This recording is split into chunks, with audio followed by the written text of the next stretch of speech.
제5장 접근법과 행동 방식. 저는 우리가 살고 있는 지구에 난 흠집만이 아니라 인간이 초래한 심각한 환경 훼손의 원인들을 살펴보면서 인류 현재의 상황을 분석하고자 하였습니다. 이러한 현실 자체만을 보아도 이미 방향 전환과 다른 조치의 필요성이 드러나지만 우리가 점점 빠져들고 있는 자멸의 소용돌이에서 벗어나도록 해주는 중요한 대화의 길들을 이제 그려나가 봅시다. 1. 환경에 처한 국제적 정치 안에서의 대화. 지난 세기 중반 이후 많은 어려움들을 극복하며 우리 지구가 고향이며 인류는 공동의 집에 사는 한 민족이라고 의식하는 경향이 점차 나타났습니다. 세계가 서로에게 의존한다는 사실은 우리 모두에게 영향을 미치는 특정한 생활 양식, 생산과 소비 방식의 부정적 결과를 우리가 깨닫게 할 뿐 아니라 해결책을 단지 일부 국가들의 이익 보호뿐만이 아니라 세계적 관심에서 제한하도록 하는 것을 의미합니다. 이러한 상호의존은 우리에게 공동 계획을 가진 하나의 세상을 생각하지 않을 수 없게 합니다. 그러나 엄청난 기술 발전에 사용된 그 지성은 심각한 환경과 사회 문제를 해결하기 위한 효과적인 국제적 운영 방식들을 찾아내지 못하고 있습니다. 개별 국가만의 조치로는 해결할 수 없는 근본적 문제들을 다루려면 세계적인 합의가 필요합니다. 예를 들어 이러한 합의는 지속 가능하며 다양화된 농업 계획의 수립, 재생 가능하고 오염이 더 적은 형태의 에너지 개발, 높은 에너지 효율성의 촉진, 산림과 해양 자원 관리 개선, 식수의 보편적 접근들을 이끌어낼 수 있습니다. 우리는 엄청난 오염을 유발하는 화석연료, 특히 석탄과 석유와 더불어 소비량은 적지만 가스를 기반으로 하는 기술의 점진적 대체를 바로 시작해야 한다는 것을 알고 있습니다.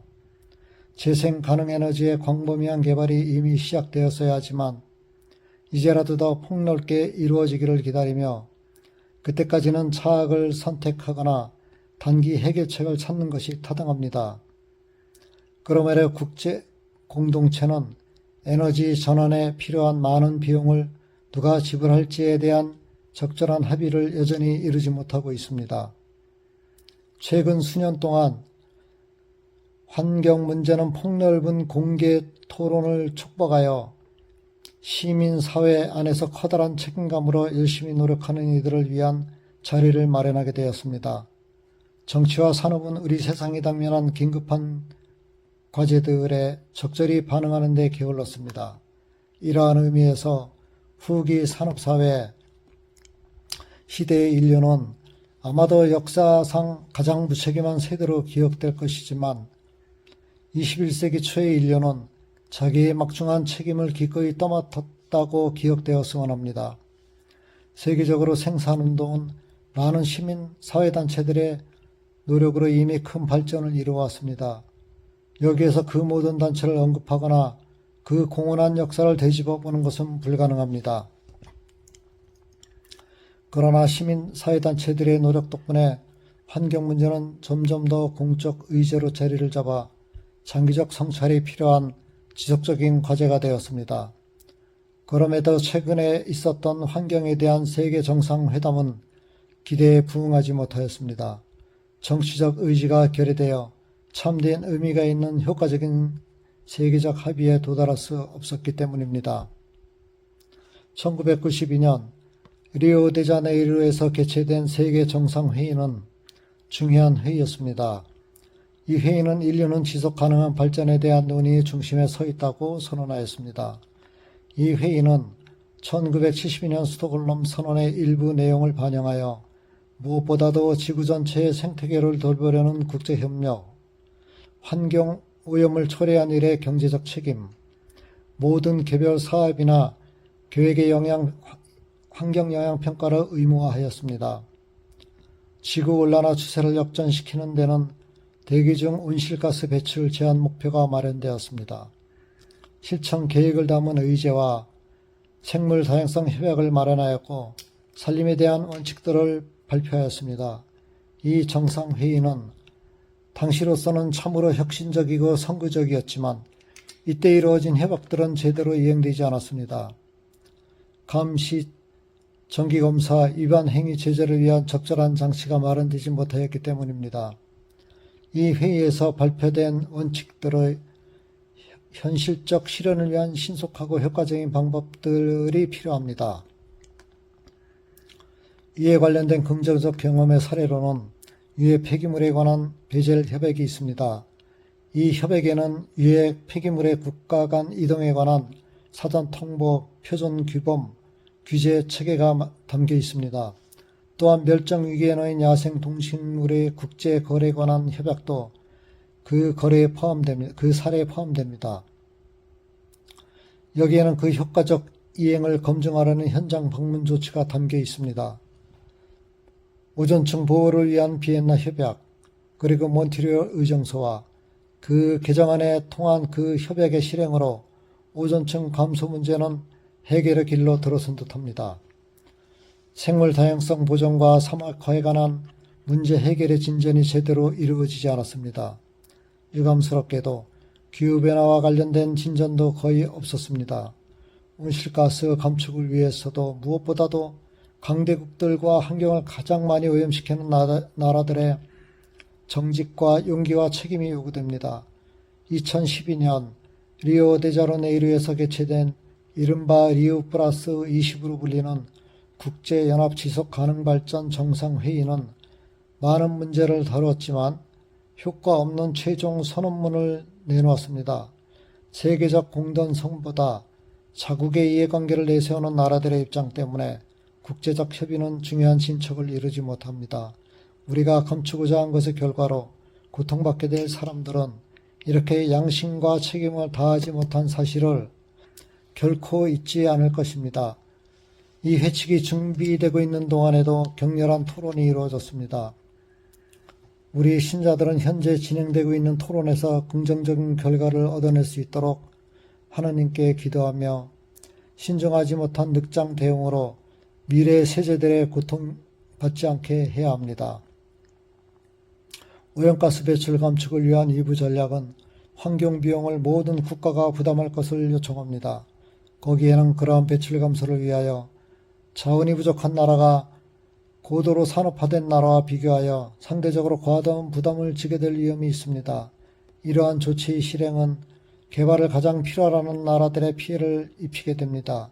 이러한 방식으로 환경보호를 구실 삼아 또 다른 불의를 저지르는 것입니다. 여기에서 더 취약한 이들이 결국 그 대가를 치르게 됩니다. 지금 엄격한 조치들이 취해진다 하더라도 기후변화의 영향은 앞으로도 오랫동안 지속될 것이기에 자원이 부족한 일부 국가들은 그에 대처하는 데 도움이 필요할 것입니다. 그들은 그러한 기후변화의 영향을 이미 받아 자국 경제에 타격을 입고 있습니다. 그래서 공동으로 책임을 져야 하지만 그것은 차등적으로 부과되어야 한다는 것은 여전히 분명합니다. 이는 볼리비아 주교들의 말처럼 엄청난 온실가스 배출을 대가로 높은 수준의 산업화의 혜택을 누린 나라들은 자신이 초래한 문제의 해결에 더 커다란 책임을 져야 하기 때문입니다. 탄소 배출권 거래 전략은 새로운 형태의 투기를 유발할 수 있으며 체계적인 오염가스 배출 감축에 도움이 되지 않을 것입니다. 이러한 체계는 환경에 대한 그럴듯한 노력을 가장 쉽고 빠른 해결책을 제시하는 듯 보이나 결코 현 상황이 요구되는 근본적 변화를 가져오지는 못합니다. 오히려 이 체계는 그저 일부 나라들과 일부 지역들의 과도한 소비를 유지하게 하는 그런 방책이 될 수 있습니다. 가난한 나라들은 자국민들의 빈곤 퇴치와 사회 발전을 최우선 과제로 삼아야 합니다. 또한 그 국민들 가운데 소수 특권층 집단의 터무니없는 소비 수준을 분석하고 더욱 효과적으로 부패에 맞서 싸워야 합니다. 이 나라들도 저공해 에너지 생산 방식을 개발해야 합니다. 그러나 이를 위해서는 지구를 현재와 같이 오염시켜가면서 커다란 성장을 이룬 나라들의 도움이 필요합니다. 풍부한 태양에너지의 혜택을 받도록 개발도상국들이 기술 이전과 더불어 기술과 재정 지원을 받을 수 있는 장치와 도움이 마련돼야 하는데 이때 언제나 구체적 상황들을 고려해야 합니다. 기반 시설들이 그 설계가 이루어지던 상황에 적합하였는지 언제나 적절하게 평가받는 것은 아니기 때문입니다. 기후변화가 가져올 위험에 비하면 그 비용은 적을 것입니다.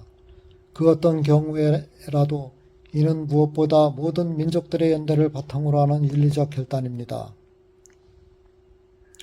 실행 가능한 국제협약이 시급히 필요합니다. 지역국가 당국들이 효과적으로 개입하기에는 역부족이기 때문입니다. 국제관계에서 각국의 주권이 존중되어야 하지만 결국 모든 이들에게 해를 끼치게 될 지역적 재해 방지를 위한 상호 합의된 대책 마련도 필요합니다. 일부 기업이나 강대국이 다른 나라에 오염 폐기물을 내다버리거나 환경을 오염시키는 산업을 이전하는 것과 같은 용인할 수 없는 행위를 막고 의무를 부과하는 국제적 규범들이 필요합니다. 해당 관리 체계도 언급되어야 합니다. 여러 구체적 지역적 협약들이 있지만 규제와 통제와 체계의 엄격한 체제가 제각각이거나 없는 경우에는 결국 모든 노력은 수포로 돌아가게 됩니다. 해양 폐기물과 공해 보호와 관련된 문제들의 증가는 계속 특별한 도전 과제들을 보여주는 것입니다. 궁극적으로 이른바 세계 공동체 전체를 다루는 통치 제도에 대한 합의가 필요합니다. 지구온난화 추세를 반전시키려는 과감한 결단을 가로막는 논리가 빈곤 퇴치라는 목적마저 달성하지 못하게 합니다. 환경오염의 감소와 가난한 국가와 지역의 발전이라는 사안을 동시에 다루는 데는 더욱 책임있는 세계적 호응이 필요합니다. 21세기에도 구시대의 통치 제도가 여전히 유지되고 있지만 민족 국가들의 영향력 감소가 목격되고 있습니다. 이는 특히 초국가적 성격을 지닌 경제와 금융이 정치를 지배하는 경향이 있기 때문입니다.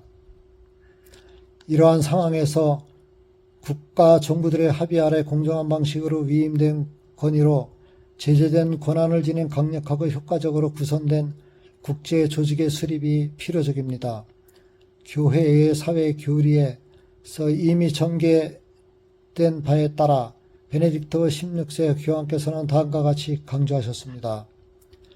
세계 경제를 관리하고 위기에 처한 경제를 되살리는 것, 현재의 위기가 악화되어 그에 따른 불균형이 심화되지 않는 것, 전체적이고 시의적절한 군비 축소와 식량 안정과 평화가 이루어지는 것, 환경을 보호하는 것, 이민을 규제하는 것, 이 모든 것을 위해서는 참된 세계적 정치 권위가 시급히 필요합니다.